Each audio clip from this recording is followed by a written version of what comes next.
Hello everyone and welcome back to another video from Wake&Tech. In this video, I'm going to show you how to log into your employee account with Computershare. So let's get started right away. First of all, just open up your web browser and then in the address bar type in computershare.com and press enter. This will now take you into the official website for Computershare. Now just go ahead and select your region from the top right corner by clicking on the drop-down menu.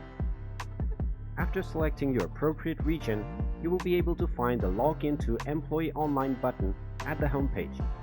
Just click on this button and you will then be taken into the employee portal. Now all you need to do is type in your credentials.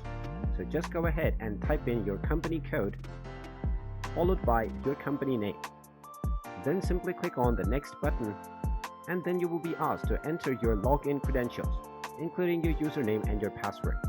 So just type in your username and password and click on the login button and you will be logged into your employee account with Computershare.